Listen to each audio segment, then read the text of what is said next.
Assalamualaikum warahmatullahi wabarakatuh. Saya Akbar Cahyo dari kelas SG ingin memberikan sedikit penjelasan dari PPh pasal 24 dan juga perhitungannya. Di sini ada definisi PPh pasal 24, yaitu mengatur tentang kredit pajak atas penghasilan yang diperoleh dari luar negeri untuk menghindari pajak berganda. Dasar hukumnya ada di Undang-Undang Nomor 36 Tahun 2008 tentang pajak penghasilan. Selanjutnya ada tujuan PPh pasal 24. Yang pertama, menghindari pajak berganda internasional.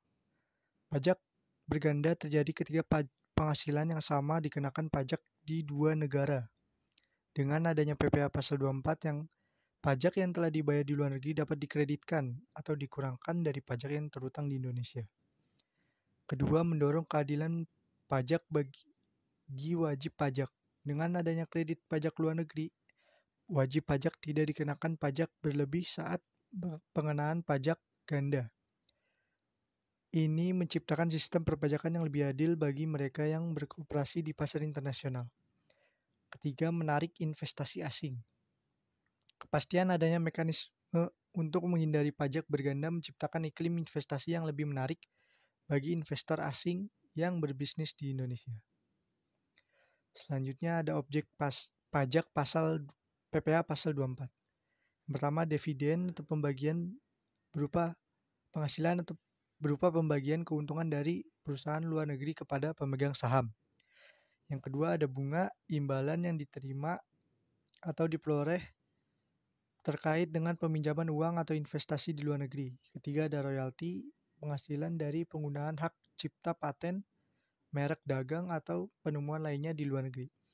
Keempat, penghasilan yang diperoleh dari kegiatan usaha di luar negeri, gaji, upah, atau honor yang diperoleh dari pekerjaan di luar negeri.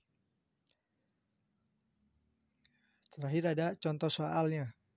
Di sini ada contoh soalnya PT ABC tahun 2022 dan juga penghasilannya di berbagai negara. Sekarang masuk ke perhitungannya. Pertama yaitu menghitung total PKP dahulu, yaitu keuntungan yang didapat dari berbagai negara tersebut.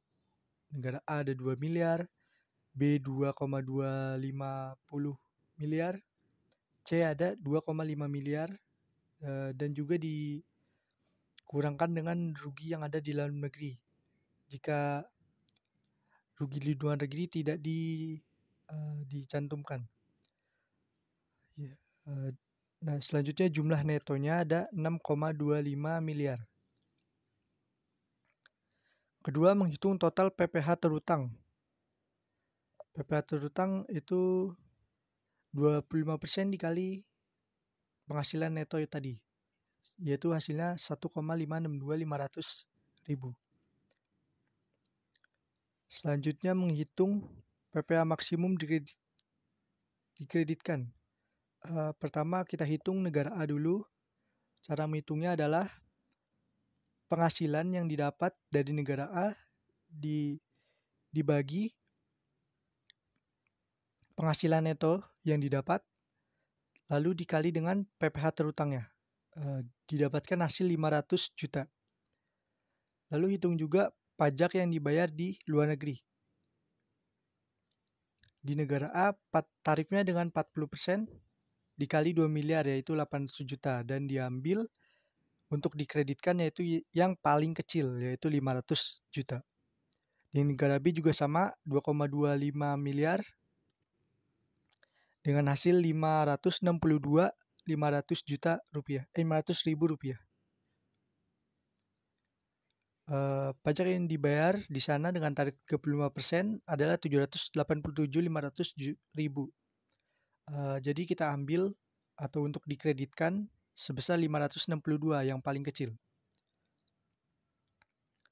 Lalu di negara C 2,5 miliar dengan hasil 625 juta, dan sedangkan pajak yang telah dibayar dengan tarif 25% di negara tersebut 625 miliar. Total kredit yang telah dipotong di luar negeri jumlahnya yaitu 1,687.500 miliar. Lalu kita hitung total utang pajak yang dibayar. Hasilnya yaitu minus 125 juta rupiah. Sekian perhitungan dan penjelasan dari saya tentang PPh pasal 24. Kurang lebihnya mohon maaf. Assalamualaikum warahmatullahi wabarakatuh.